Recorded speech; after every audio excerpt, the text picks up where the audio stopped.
Bismillahi walhamdulillahi assalatu wassalamu ala rasulillah amma ba'd rabbi shrah li sadri wa yassir li amri wahlul 'uqdatam min lisani yafqahu qawli.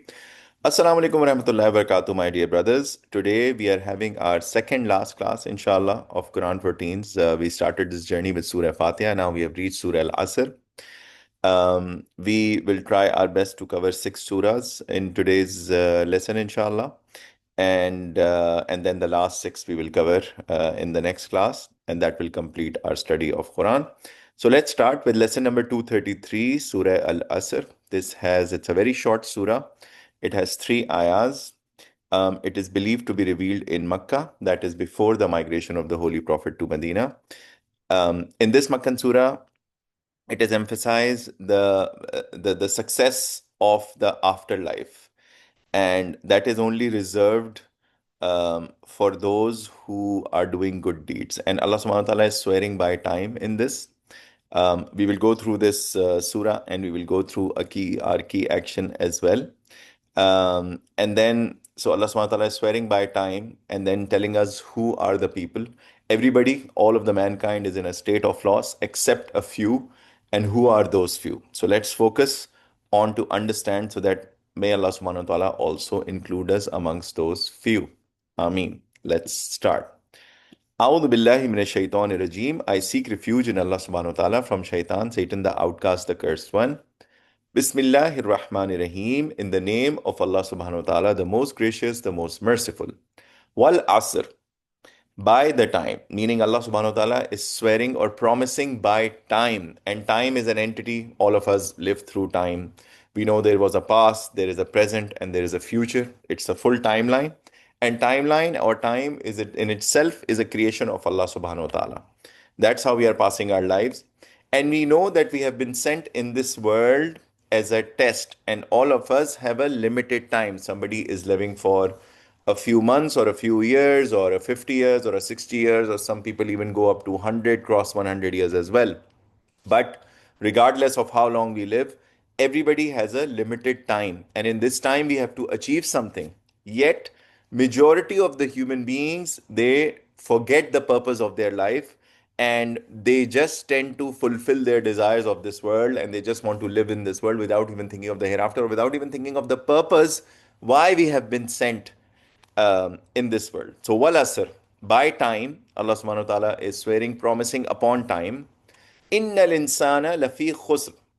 Indeed, mankind is surely in loss. So, double emphasis. Indeed, mankind is surely in loss. And mankind means everybody who has come in this world, the billions of people that are there in this world, and the billions who came in the past and have left and have passed away, and then those who will come in the future. So Allah subhanahu wa ta'ala is saying, indeed, mankind is surely in loss.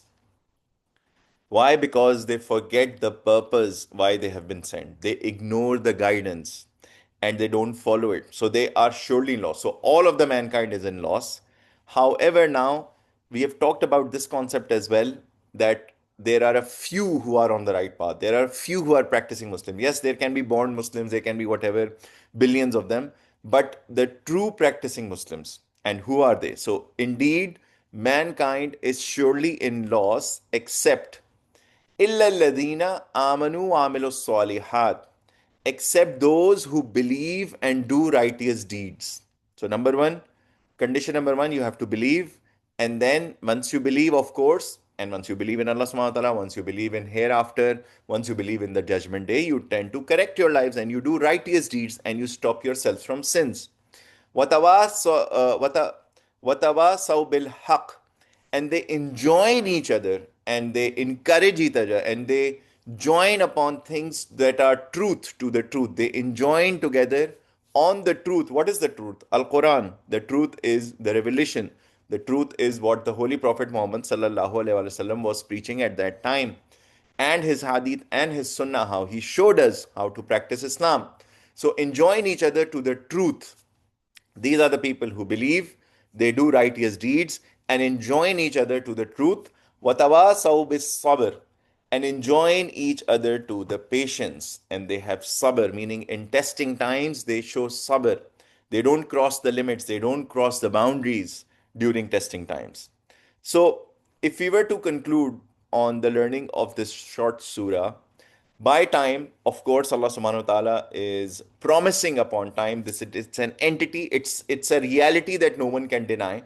Everybody is coming here in this world for a stipulated time, regardless you're Muslim, non-Muslim. And everybody passes away. You don't find a person who says, "Oh, I've been living here for 12,000 years or 1 million years and I did not die." No, you cannot do not find those people, right?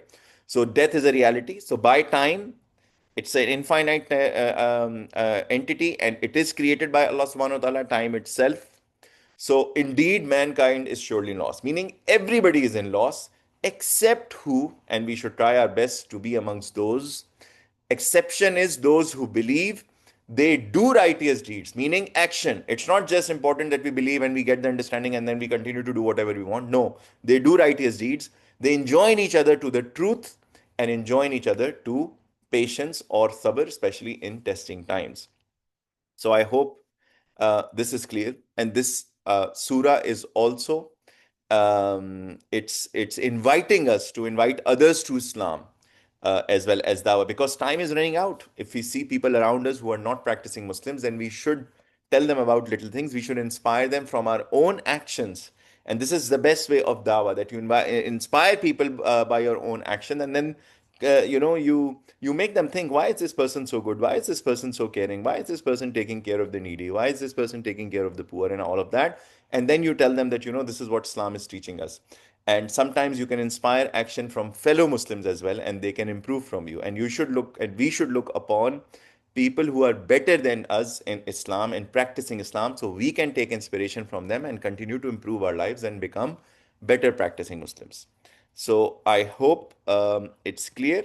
Before we move on to the next lesson now, inshallah, just give me a second.